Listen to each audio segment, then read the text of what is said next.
कोलकाता का एक गांव माधवपुर। ये महीना जनवरी का था और रात के तकरीबन 10 बजे थे। रात के सन्नाटे में झिंगुरों की आवाजें माहौल को थोड़ा डरावना बना रही थी। ऐसे में दो लोगों के कदम गांव की तरफ बढ़े जा रहे थे। अरे वाह यार, आज तो मजा ही आ गया। सही कहा तूने, बहुत मस्त नाच किया था उस पतली कमर वाली लड़की ने, नहीं? यार काश वो हमारे गांव में भी होती तो पूरा जंगल पार करके उसका प्रोग्राम देखने दूसरे गांव नहीं जाना पड़ता। अरे यार कदम तेज तेज बढ़ा, मुझे तो ये सोचकर डर लग रहा है कि घर पर क्या बहाना बनाएंगे। अरे हम कुछ ही मिनटों में गांव पहुंच जाएंगे। वो देख, वो कच्चा रास्ता आ गया। उसकी बात सुनकर महेश ने उस कच्चे रास्ते की तरफ देखा जिस तरफ कोई नहीं जाता था। तू पागल हो गया क्या? हम इस रास्ते से जाएंगे ये जानते हुए कि इसके बारे में कैसी कैसी अफवाहें फैली हैं। अरे तू भी ना महेश, खुद ही अपने मुंह से कह रहा है कि अफवाह फैली है और फिर डर भी रहा है। मेरी बात मान, इस रास्ते से चलते हैं। 5 मिनट के अंदर हम गाँव में होंगे, वरना बड़े रास्ते से जाएंगे तो 1.5 घंटा लग जाएगा। उसकी बात सुनकर महेश ने एक बार फिर से उस कच्चे रास्ते की तरफ देखा। वहाँ पर इस समय मौत का सन्नाटा छाया हुआ था। अरे चल यार, डरता क्यों है, मैं साथ हूँ ना। और उसको लेकर उस कच्चे रास्ते की तरफ बढ़ गया। दोनों अभी कुछ कदम ही चले थे कि उनको किसी के जोर जोर से सांस लेने की भयानक आवाज सुनाई दी।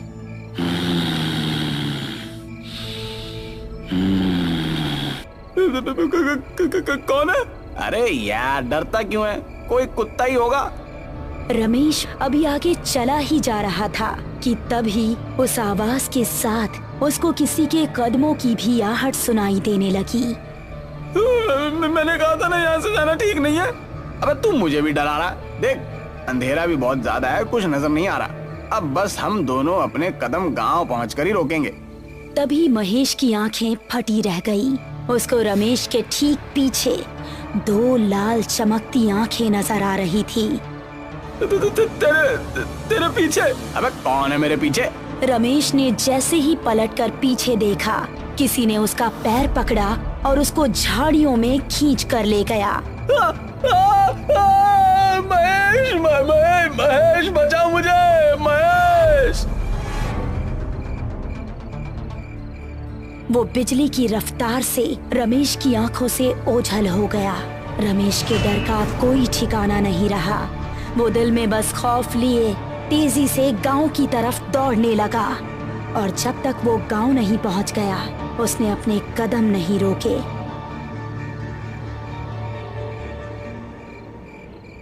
अगली सुबह जब वो गांव के कुछ आदमियों के साथ उस कच्चे रास्ते की तरफ गया तो उसको रमेश की लाश 2 टुकड़ों में जमीन पर पड़ी मिली। रमेश! उसकी आंखों से आंसू बह रहे थे और इस तरह इस कच्चे रास्ते का खौफ माधवपुर में और ज्यादा बढ़ गया।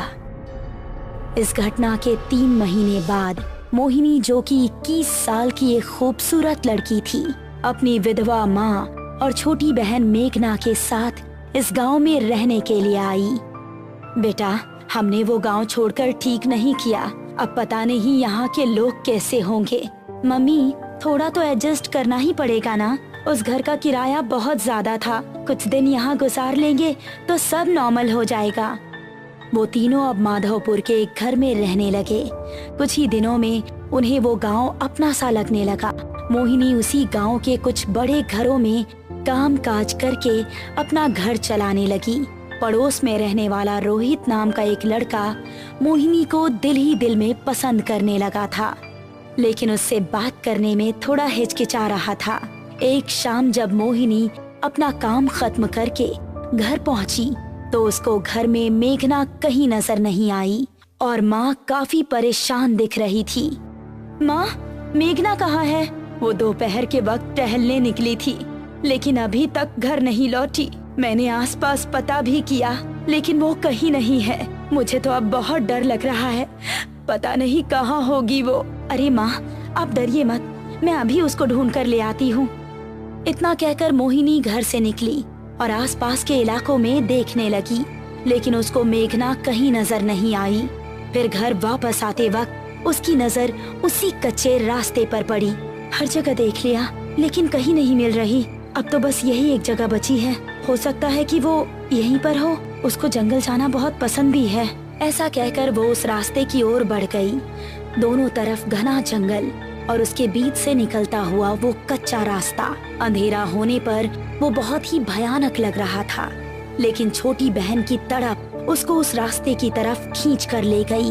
मेघना, क्या तुम यहाँ हो? उसको जवाब में मेघना की आवाज तो नहीं आई, लेकिन वही सांस लेने की आवाज आने लगी।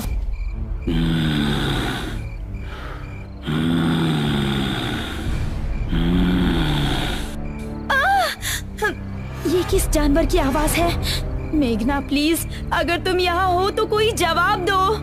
अब वो डरती डरती तेज तेज कदम बढ़ाने लगी। तभी उसको महसूस हुआ कि किसी ने पीछे से उसका दुपट्टा पकड़ा है। एक पल को तो उसकी सांसें रुक गई और उसने तेजी से पलटकर पीछे देखा। उसका दुपट्टा घनी झाड़ियों में फंसा हुआ था। हे भगवान, मैं तो डर ही गई थी। उसने झुककर अपना दुपट्टा निकालने की कोशिश की। झाड़ियों में काफी अंधेरा था और कुछ भी साफ नजर नहीं आ रहा था। तभी वो सांस की आवाज और भी तेज होने लगी और झाड़ियों से एक हाथ निकला जिसने उसका पैर पकड़ लिया। कौन है? छोड़ो! वो अब बेहद डर गई थी और अपना पैर छुड़ाकर तेजी से वहां से भाग निकली। उसको लग रहा था कि जैसे कोई उसका पीछा कर रहा हो, लेकिन उसकी हिम्मत नहीं हुई कि वो पीछे मुड़कर देखे। वो घबराती हुई ऐसी भागी कि सीधा वो जाकर अपने घर के अंदर ही रुकी। अरे मोहिनी बेटा, क्या हुआ? इतनी डरी हुई क्यों हो? मोहिनी कुछ बताती इससे पहले ही उसकी नजर मेघना पर पड़ी, जो कि उसी को देख रही थी। मेघना, कहाँ थी तुम? पता है हम कितने परेशान थे। दीदी माफ कीजिएगा, हमारी एक नई दोस्त बनी है, हम उसी के घर पर थे। मोहिनी को मेघना को घर में देखकर थोड़ा सुकून मिला, लेकिन उसके साथ जो हुआ था वो उसके दिमाग में अभी भी घूम रहा था। रात को मोहिनी अपने कमरे में सो रही थी तो उसको वही सांस की आवाज सुनाई देने लगी।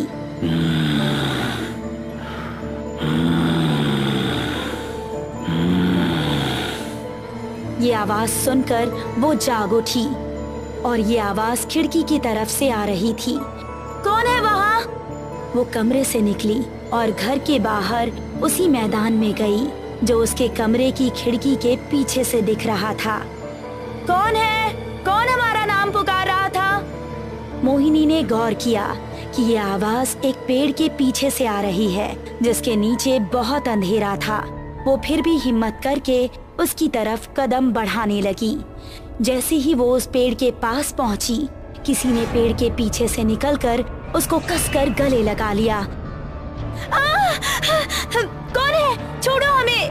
अंधेरे में कुछ नजर नहीं आ रहा था, बस उन सांसों की आवाजें आ रही थी और महसूस हो रहा था कि जिसने भी उसको पकड़ा है उसका शरीर बेहद ठंडा है। बचाओ! बचाओ! उसकी चीखें सुनकर मेघना और उसकी माँ नींद से जाग गई। साथ ही पड़ोस में रहने वाला रोहित भी जाग चुका था। वो तीनों भागकर मोहिनी के पास पहुँचे तो देखा कि मोहिनी बेहोश पड़ी थी। मोहिनी, मोहिनी! रोहित ने उसको गोद में उठाया और उसको उसके कमरे में लेकर आया। क्या हो गया है मेरी बच्ची को? ये आखिर वहाँ पहुँची कैसे? माँ और मेघना दोनों बेहद डरी हुई थी। तभी मोहिनी को होश आ गया और उसने आंखें खोलते ही रोहित को सामने देखा। आप कौन हैं? मोहिनी, ये हमारे पड़ोसी हैं। यही तुम्हें यहाँ पर लेकर आए। तुम घर के पीछे क्या कर रही थी? मोहिनी ने अपने परिवार वालों को कुछ बताना ठीक नहीं समझा और उसने बात को टालते हुए कहा, कुछ नहीं माँ, वहाँ कोई कुत्ता बहुत देर से भौंक रहा था। उसकी आवाज हमें सोने नहीं दे रही थी, इसीलिए हम उसे वहाँ भगाने गए थे। हाँ, आपको वहाँ अकेले नहीं जाना चाहिए था। हम सभी बहुत ज्यादा डर गए थे। शुक्र है आप ठीक हैं। मोहिनी को रोहित की आंखों में अपने लिए फिक्र देखकर बहुत अच्छा लगा। और इसीलिए उसने हल्का सा मुस्कुरा दिया। चलिए मैं चलता हूँ, आपको कोई भी जरूरत हो तो बेझिझक मुझसे मदद ले सकती हैं।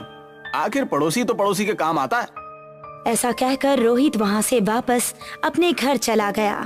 वो अपने बेड पर लेटा ही था कि उसको वही सांस लेने की भयंकर आवाज सुनाई देने लगी।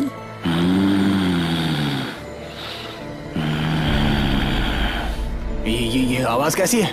रोहित, रोहित। कौन है? रोहित अपने कमरे से निकला तो उसने सुना कि वो आवाज उसके बराबर वाले कमरे से आ रही है। वो कमरे में पहुंचा तो पाया कि वहाँ पर कोई नहीं था, लेकिन वो आवाज आ रही थी। रोहित, रोहित। कौन है? जरा इधर आकर देख, मैं कौन हूँ। आवाज एक अलमारी के अंदर से आ रही थी। अब रोहित के चेहरे पर डर दिखने लगा। उसने गौर किया कि वो आवाज अलमारी के अंदर से ही आ रही थी।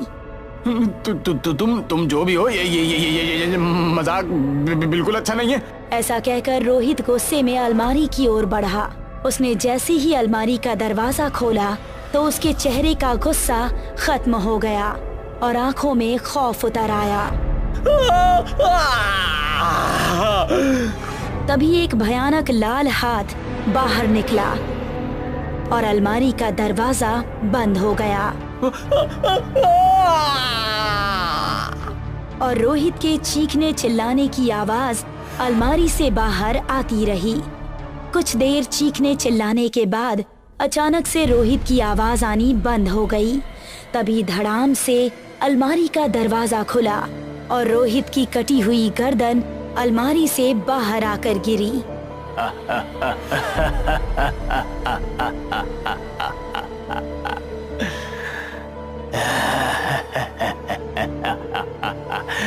मोहिनी सिर्फ मेरी है, सिर्फ मेरी। आखिर क्या है उस कच्चे रास्ते का राज? वो भयंकर सांसें किसकी है और कौन है जो लोगों की जानें ले रहा है? मोहिनी की जिंदगी में अब आगे क्या होगा? इन सभी खौफनाक रहस्यों से पर्दा उठेगा इस कहानी के अगले पार्ट में जल्द ही।